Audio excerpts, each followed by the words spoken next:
চুয়াডাঙ্গার মাটিতে লুকিয়ে আছে ইতিহাসের এক নীরব সাক্ষী। গ্রামীণ শান্ত পরিবেশের মাঝে দাঁড়িয়ে আছে শত বছরের ঐতিহ্যবাহী ঠাকুরপুর জামে মসজিদ।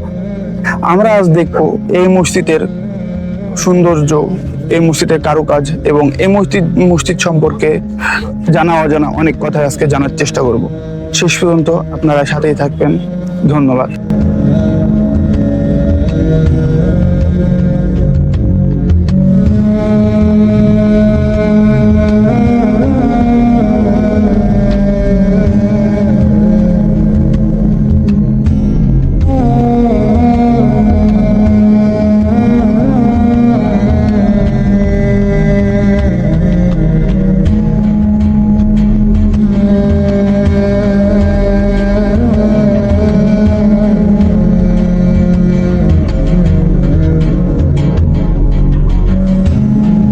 একজন সাধক হযরত আপু শাহ রহমতুল্লাহ আলাইহি তিনি ইসলাম প্রচারের উদ্দেশ্যে এখানে আসেন এবং লোকবিশ্বাস অনুযায়ী তিনি জিনদের সাহায্য নিয়ে এক রাত্রে এই মসজিদটি স্থাপন করেছিলেন। এই মসজিদটি স্থাপিত হয়েছে 1698 সালে, সম্ভবত এইটি ধারণা করা হয়। এবং দূর দূরান্ত থেকে মানুষজন এই মসজিদে আসে তাদের মনের ইচ্ছা পূরণ করার জন্য। কেউ ছাগল, কেউ মুরগি দান সৎকার টাকা পয়সা দিয়ে নিজেদের মনের ইচ্ছা পূরণ করার জন্য এই মসজিদে আসে এবং অনেকেই এই মসজিদে এসে তাদের উপকারও পেয়েছে বলে ধারণা করা হয়।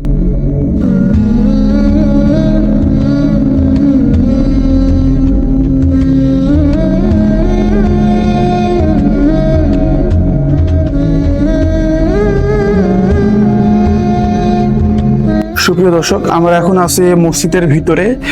এই মসজিদটি শক্ত ইট এবং টালি দিয়ে নির্মাণ করা হয়েছে। অনেকে জানা যায় এই মসজিদটি চুন সুরকি এবং ইটের টালি দিয়েও নির্মাণ করা হয়েছে। আমার পেছনে যে ইটা দেখতেছেন, এটা হলো সর্বপ্রথম এই জায়গাটুকুই নির্মাণ করা হয়। এর উপর একটা গম্বুজ আছে, এই গম্বুজটা সর্বপ্রথম নির্মাণ করা হয় এবং লোকমুখে শোনা যায় এটি হলো এক রাতে তৈরি মসজিদ, যা জিনের সাহায্যে এক রাতে তৈরি করা হয়েছিল।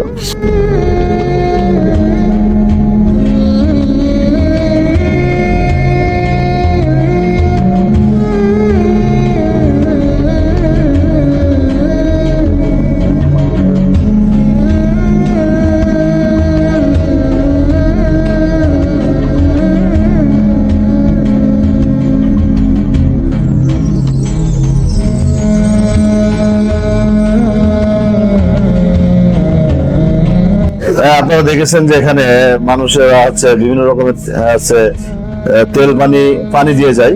আসলে এগুলো মূলত করার জন্যই দিয়ে যায়, যে দোয়া-দুরুদের মাধ্যম দিয়ে তেল অথবা পানিতে ফু দেওয়ার মাধ্যম দিয়ে। অনেক সময় আমরা ফু দিয়ে দিই বা পানিগুলো পড়ে দিই বা তেলগুলো পড়ে দিই, যার ফলে যার যা সমস্যা সেই সমস্যায় নিয়েতে তারা সেটা ব্যবহার করে। তো বৃহস্পতিবারের দিন আসে এবং শনিবারে অথবা শুক্রবারের দিন তারা এই তেল এবং পানি নিয়ে যায়। বৃহস্পতিবারের দিন রেখে যায়, শুক্র অথবা শনিবারের দিন অথবা যে কোনো দিন সে নিয়ে যায়।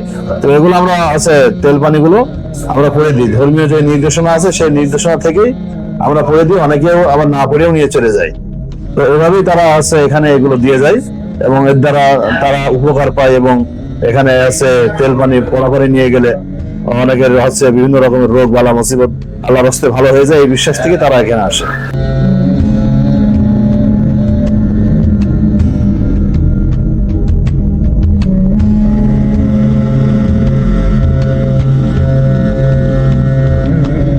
এই মসজিদটি যে আল্লাহর ওলি যে তৈরি করেছেন হযরত আপু শাহ রহমতুল্লাহ আলাইহি, তারই নাম দিয়ে এরকম ভাবে একটি মাদ্রাসাও তৈরি হয়েছে। মাদ্রাসাটি মনে করেন যে করা হয়েছে, এখানে নুরানি শাখা, হিফজ শাখা ও পর্যায়ক্রমে এরকম ভাবে প্রতিটি শাখা বাড়ানো হবে, যাতে এখানে হাফেজ, মাওলানা, মুফতি হতে পারে।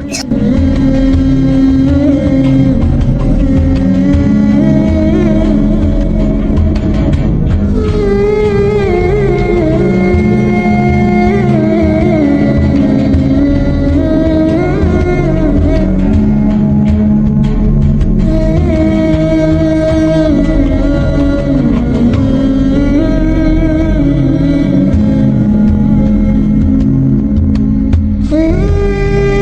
হযরত আপুশা রহমতুল্লাহ আলাইয়ের স্মরণে ইসালে সওয়াব এবং হালকায় জিকির প্রতি বছর অনুষ্ঠিত হয়।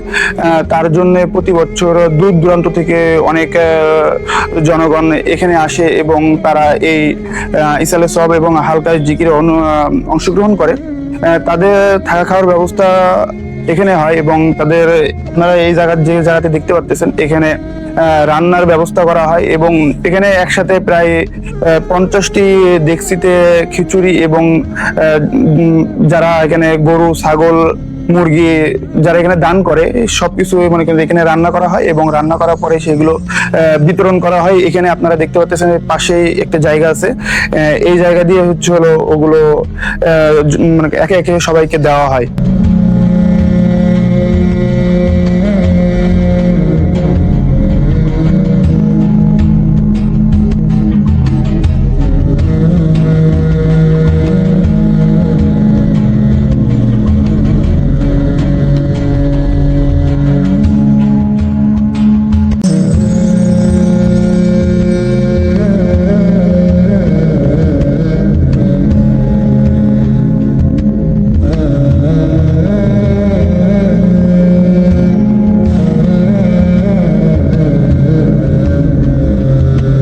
সময় বদলেছে, মানুষও বদলেছে, কিন্তু ঠাকুরপুর জামে মসজিদ এখনো দাঁড়িয়ে আছে ইতিহাসের সাক্ষী হয়ে প্রজন্ম থেকে প্রজন্মে আলো ছড়িয়ে আছে। তো সুপ্রিয় দর্শক, এই ছিল আজকে আমাদের ভ্রমণ চুয়াডাঙ্গার অজানা ইতিহাস জানতে আমাদেরকে ফলো দিয়ে সাথেই থাকবেন। ধন্যবাদ। আসসালামু আলাইকুম। আমাদের এই মসজিদ যিনি তৈরি করেছিলেন তার নাম হলো পীর হযরত আপুশা। উনি সুদূর সেই আফগানিস্তানের বড় শহর থেকে নদীপথে প্রথমে আসেন আমাদের চিটাগাং বন্দর এলাকায়, সেখান থেকে তিনি এই বঙ্গে সফর করেন এবং এই মসজিদের পাশে দেখেছেন নবগঙ্গা একটি নদী, নদীটি বিলুপ্ত হয়ে গেছে প্রায়, কিন্তু তার এখনো ধারা অব্যাহত রয়েছে। এই নবগঙ্গার পাশেই ঘুরে উঠেছে মসজিদটি। তিনি নদীপথে নৌকা পথে এই নবগঙ্গা দিয়ে তিনি এই ঠাকুরপুরীর এখানে আসেন এবং এখানে আসার পরে তিনি অত এলাকার ভিতরে যখন দেখলেন যে মানুষ ইসলাম ধর্ম সম্পর্কে একেবারে অজ্ঞ, তখন তিনি একই রাত্রে তার ব্যাপারে বলা হয় যে তিনি জিনের সাহায্যে একই রাত্রে তিনি সহ জিনের মাধ্যম দিয়ে এই 1 গম্বুজ বিশিষ্ট একটি মসজিদ তিনি নির্মাণ করেন।